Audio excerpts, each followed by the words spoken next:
¿Arrancamos? Todo suyo, señor. Bueno, el día de hoy estamos en algún lugar de Buenos Aires. Un estimado amigo, Juan Carlos Febres, nos está proporcionando un espacio en su morada para exponer un poquito acerca de la vida y obra de Juan de Spinoza Medrano, máximo representante del culteranismo en Hispanoamérica. Te agradezco, Juan Carlos, hayas aceptado la invitación. No, gracias a vos por haberme invitado y poder hablar de un personaje tan singular, tan especial como Juan Espinosa Medrano, comúnmente llamado como el Lunarejo. El lunarejo, claro, que también le decían el doctor sublime. A esa no la sabía, que era el chocolate. Esa No no la sabía. justamente, pero intelectuales de la época le habían puesto el apodo doctor sublime, digamos, por la dulzura que tenía en el momento de exponer sus sermones. Bueno, lastimosamente no hay mucho que hablar en cuanto al marco de la biografía, porque se sabe muy poco. Se sabe que nació en 1628 o en 1632. Sí, No hay un 32 consenso es lo que más he escuchado hablar, pero sí no hay un consenso específico, ¿no? de, claro, cuando nació. Nace en Calcauso, ¿no? Lo que viene a ser hoy en día Apurímac. Además, hay una especie de distrito en Apurímac hoy en día que tiene el nombre Juan de Espinosa Medrano. Bueno, tampoco hay un consenso si es que fue indígena o si es que fue mestizo. Tú me contabas que hay más posibilidades de Que que sea haya sido mestizo, mestizo, un ¿no? mestizo.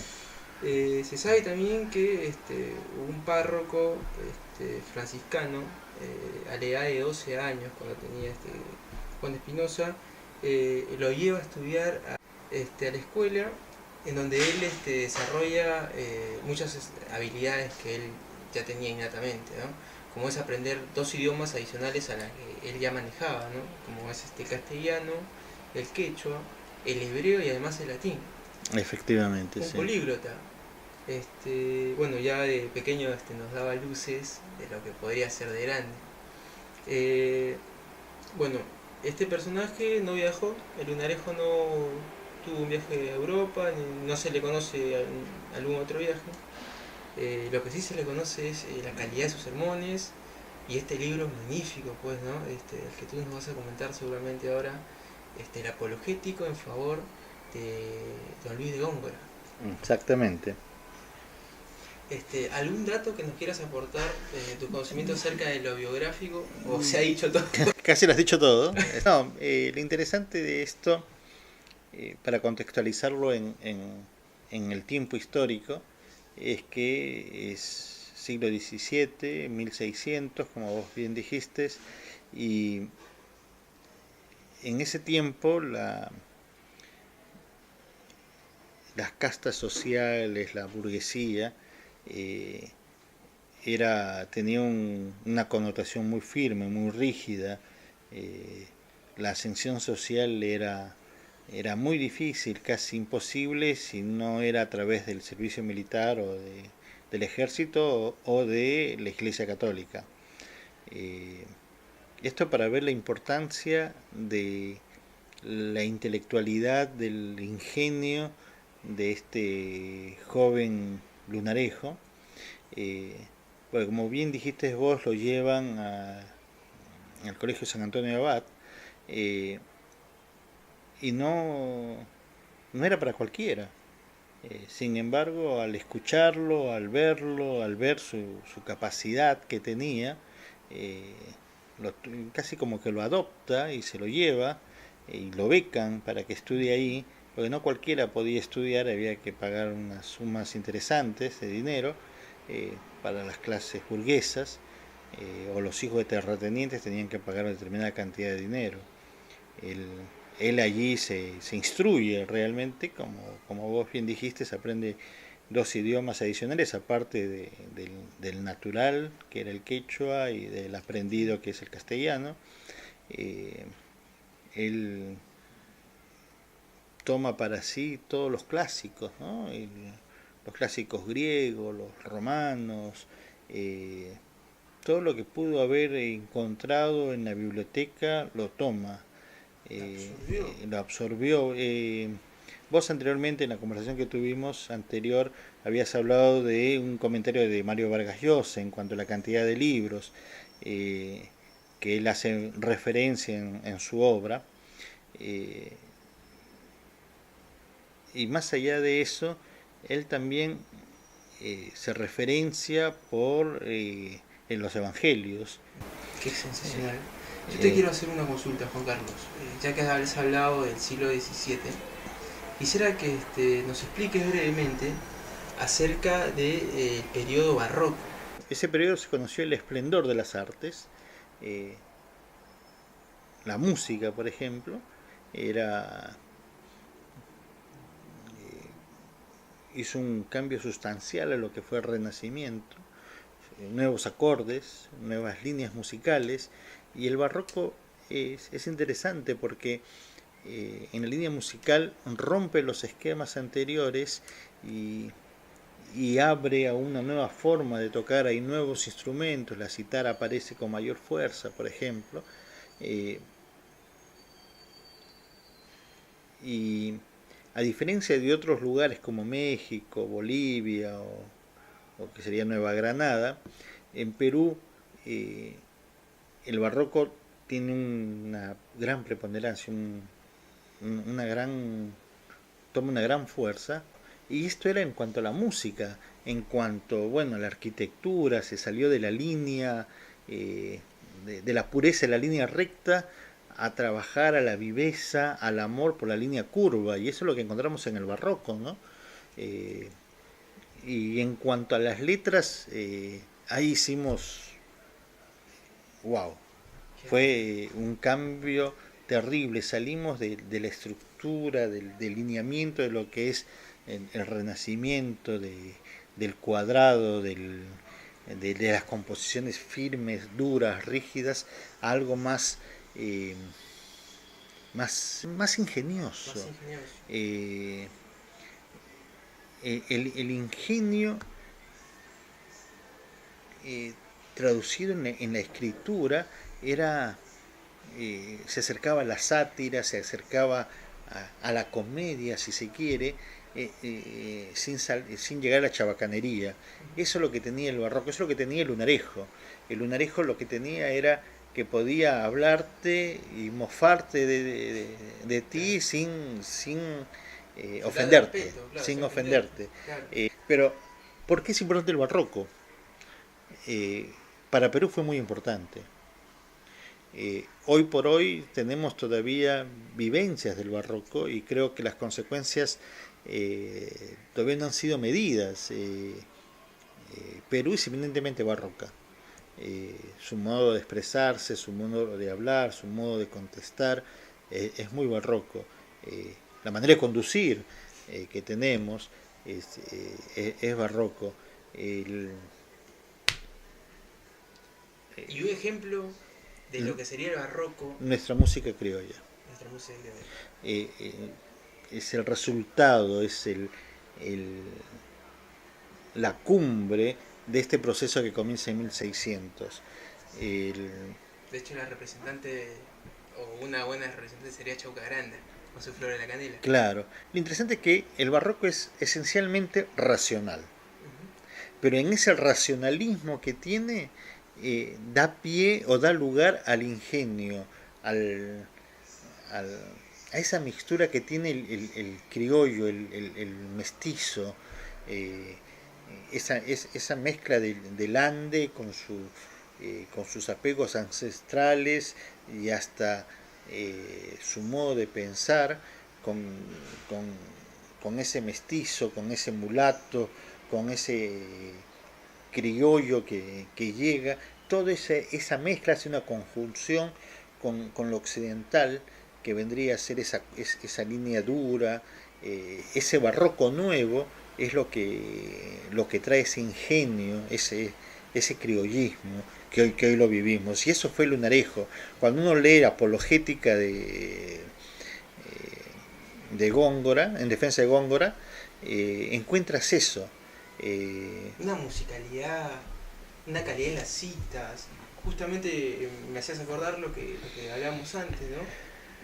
Según Mario Vargas Llosa, nos advierte Vargas Llosa que cita al menos 135 autores, entre ellos filósofos helénicos, poetas romanos, filósofos griegos.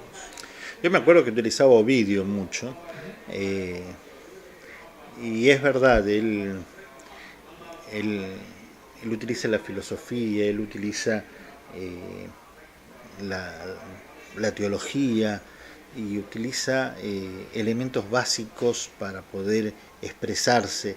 Pero más allá del apologético o por qué es importante el lunarejo, es también por sus sermones. Recordemos que él era un sacerdote, él era tomista, era humanista, por sobre todas las cosas.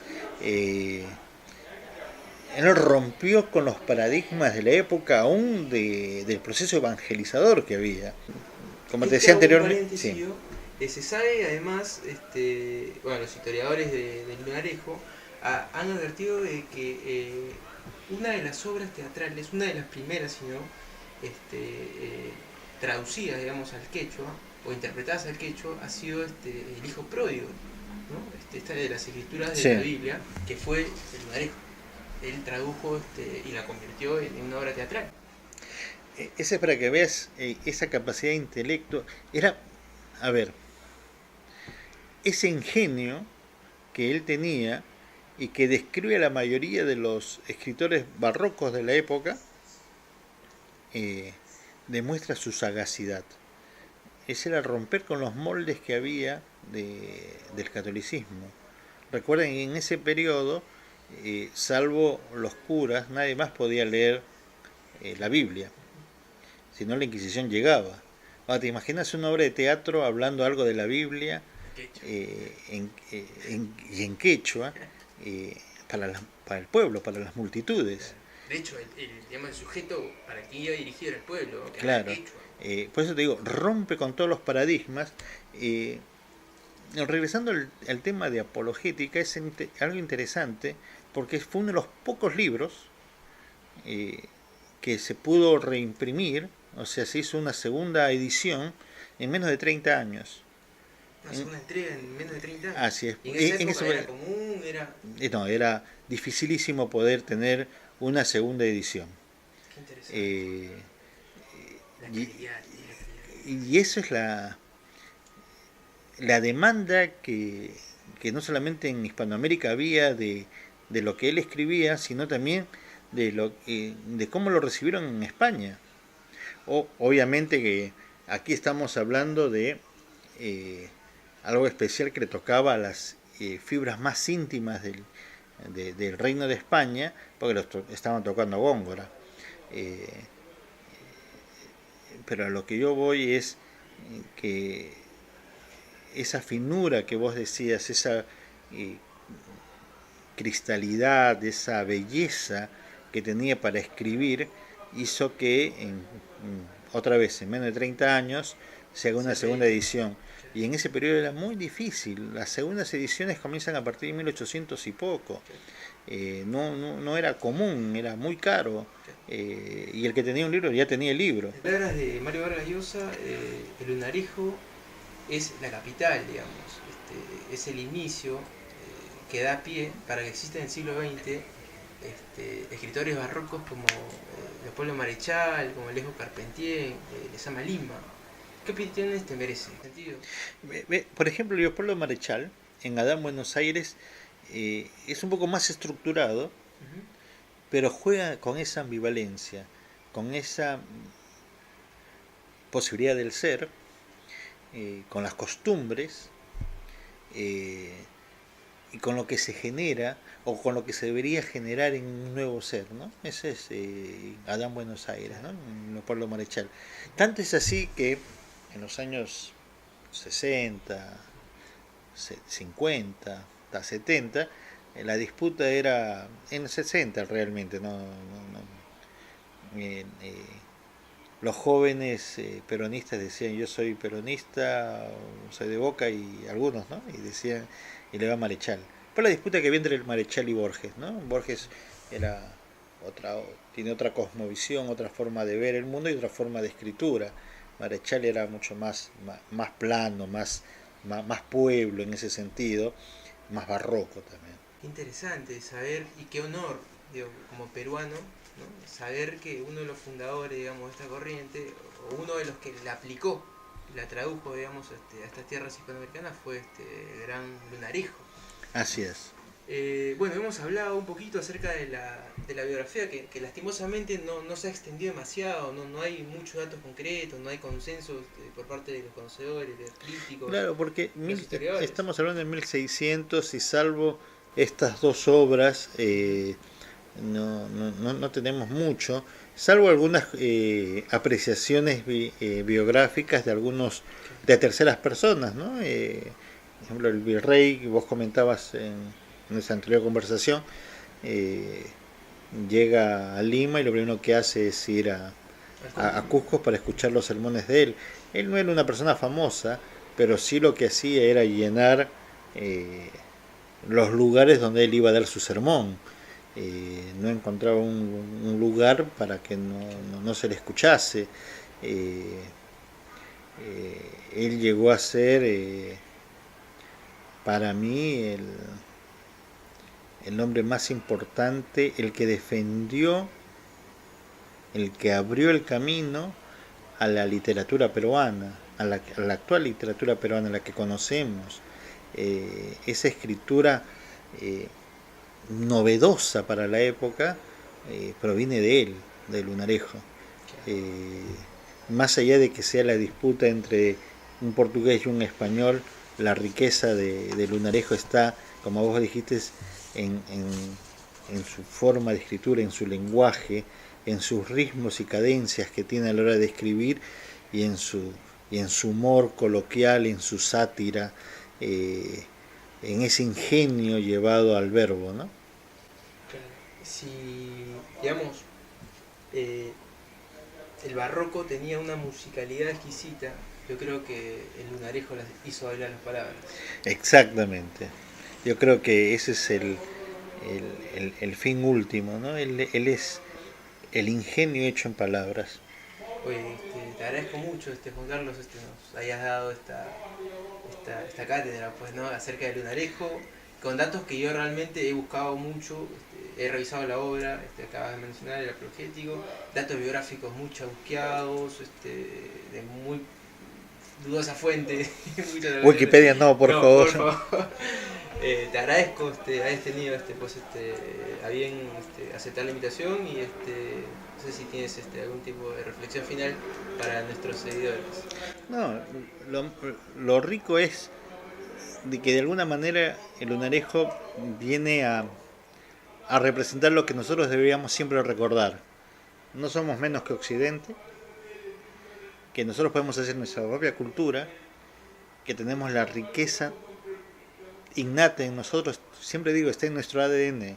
Ricardo Palma hablaba algo que yo lo tengo muy presente, el que no tiene dinga tiene mandinga, y yo creo que un gran porcentaje de la población peruana tiene de los dos, más el acervo de las primeras migraciones de Occidente, y esa mixtura es rica. Hoy la podemos ver en el arte, ni qué decir en las comidas, pero no hemos valorizado o no valorizamos lo que tenemos. Hemos perdido a muchos, como el Lunarejo, que no se lee mucho en las escuelas, y hay otros que también pasan de largo, ¿no? Chocano, Mariano Melgar, que los el propio Mariátegui, que los conocemos de nombre y que hoy tenemos una vida una sociedad tan líquida, tan efímera, que perdemos la ocasión de poder nutrirnos de ella. En un momento te iba a hacer un chiste que tiene que ver con esto, ¿no?